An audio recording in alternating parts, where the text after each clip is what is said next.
हरियाणा की राजनीति से जुड़ी ये 3 तस्वीरें देखिए। एक तस्वीर में गृह मंत्री अमित शाह तो दूसरी तस्वीर में बीजेपी के राष्ट्रीय अध्यक्ष और केंद्रीय मंत्री जेपी नड्डा। वहीं तीसरी तस्वीर में हरियाणा के पूर्व मुख्यमंत्री और वर्तमान में केंद्रीय मंत्री मनोहर लाल, और तीनों के साथ मौजूद हैं कुलदीप बिश्नोई। दरअसल ये तस्वीरें कुलदीप बिश्नोई ने अपने एक्स हैंडल से पोस्ट की हैं, जिसमें एक 27 नवंबर की है तो दूसरी बीते कल यानी 28 नवंबर की। चूंकि कोई नेता अपने शीर्ष नेतृत्व से मिलता है तो जाहिर है उस पर चर्चा होगी, लिहाजा कुलदीप बिश्नोई की शाह, नड्डा और मनोहर लाल से मुलाकात के बाद राज्यसभा सीट को लेकर खबरें तेज हो गई हैं। कहा जाने लगा है कुलदीप बिश्नोई ने खाली हुई राज्यसभा सीट के लिए दिल्ली दरबार में हाजिरी लगाई है। ऐसे में इस रिपोर्ट में जानने की कोशिश करेंगे कि क्या वाकई कुलदीप बिश्नोई ने राज्यसभा सीट के लिए अमित शाह, जेपी नड्डा और मनोहर लाल से मुलाकात की है या मामला कुछ और है, क्योंकि खबर का दूसरा पहलू भी है जो बिश्नोई के अन्य एक्स पोस्ट में छिपा हुआ है। नमस्कार, मैं हूं देवेश यादव और आप देख रहे हैं टीवी 9। सबसे पहले आपको राज्यसभा की खाली हुई सीट के बारे में थोड़ी सी जानकारी दे देते हैं, फिर इस मुलाकात पर बात करेंगे। दरअसल कृष्णलाल पवार के इसराना से विधायक बनने के बाद राज्यसभा की एक सीट खाली हुई है। सीट खाली होने के बाद से ही बीजेपी में लॉबिंग जारी है। हालांकि चुनाव आयोग ने खाली हुई सीट पर उपचुनाव की घोषणा नहीं की है, लेकिन नेताओं ने अपने अपने पत्ते फिट करने शुरू कर दिए हैं। ऐसे में कहा जा रहा है कि इस सीट के लिए 1 अनार और 100 बीमार जैसी स्थिति बन गई है। दिलचस्प है वो ये कि सीट एससी कोटे से खाली हुई है, लेकिन इस पर दलित नेताओं के अलावा बिश्नोई, जाट ब्राह्मण और पंजाबी नेताओं ने भी दावेदारी पेश की है। इस फहरिस्त में ओपी धनखड़, कुलदीप बिश्नोई, प्रदेश अध्यक्ष मोहनलाल बड़ौली समेत संजय भाटिया का नाम भी शामिल है।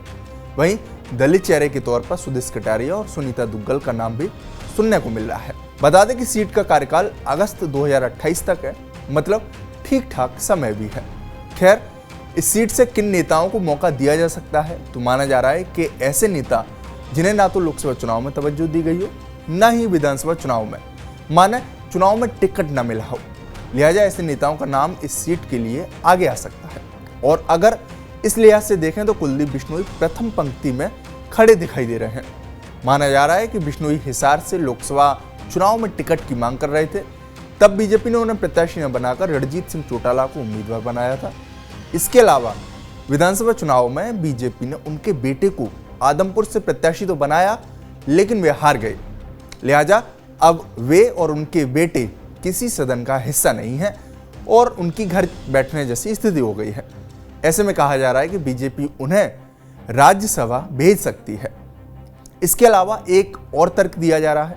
कहा जा रहा है कि लोकसभा चुनाव के बाद दीपेंद्र हुड्डा की खाली हुई सीट पर भी कुलदीप बिश्नोई का नाम चल रहा था, लेकिन तब भी किरण चौधरी को राज्यसभा भेज दिया गया था।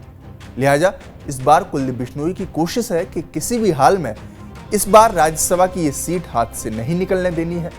ऐसे में वे बीजेपी के शीर्ष नेतृत्व से लगातार मुलाकातें कर रहे हैं। या आपको एक बात और बता दें कि बीजेपी अपने किसी भी नेता कार्यकर्ता को कोई पद या जिम्मेदारी तभी देती है जब तक उसका समर्पण और विश्वास न देख ले। इस स्थिति में देखें तो कुलदीप बिश्नोई ने 2022 में कांग्रेस छोड़ बीजेपी का दामन थामा था और तभी से वे लगातार पार्टी के लिए काम कर रहे हैं।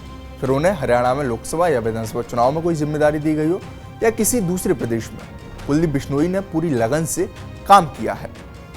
अब क्योंकि एससी कोटे से सीट खाली हुई है, ऐसे में कहा तो ये भी जा रहा है कि दलित नेता को भी पार्टी उम्मीदवार बना सकती है।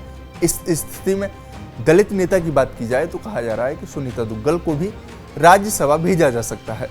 वे हरियाणा में बीजेपी की बड़ी दलित चेहरा मानी जाती हैं। वहीं सिरसा से 2019 में लोकसभा सांसद रह चुकी हैं। लोकसभा चुनाव में उनकी टिकट काटकर अशोक तंवर को दी गई, फिर भी उन्होंने कोई विरोध नहीं किया।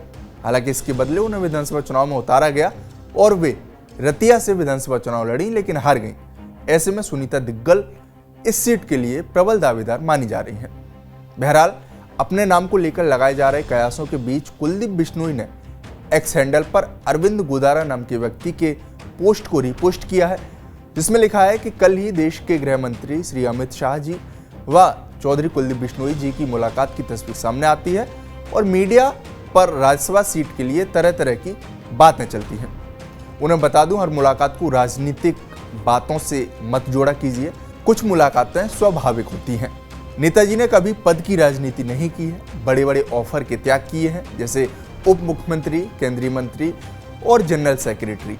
यहाँ बात मैं कुलदीप जी के लिए कर रहा हूँ, ना कि उनके किसी परिवार के सदस्य के बारे में। खैर, मुलाकात सुखद रही थी। ये सारा जो लिखा गया है वो कुलदीप बिश्नोई ने अपने एक्स हैंडल से पोस्ट किया है। ऐसे में कहा जा रहा है कि कुलदीप बिश्नोई पर किए गए इस पोस्ट में भले ही राज्यसभा सीट के लिए की गई मुलाकातें जैसी बातों का खंडन किया गया हो, लेकिन आपको बता दें कि कोई भी नेता अगर अपनी टॉप लीडरशिप से मुलाकात करता है तो ऐसी मुलाकातें शिष्टाचार और स्वाभाविक तो बिल्कुल नहीं होती हैं। बाकी अभी चुनाव आयोग की तरफ से कोई घोषणा नहीं की गई है, ऐसे में इंतजार है तारीख का। इसके बाद ही स्थिति साफ हो जाएगी कि किसे खाली हुई सीट से राज्यसभा भेजा जाता है। बाकी आपकी इस रिपोर्ट पर क्या राय है, हमें कमेंट बॉक्स में जरूर बताएं। साथ ही हमारे इस चैनल को सब्सक्राइब करना न भूलें। शुक्रिया।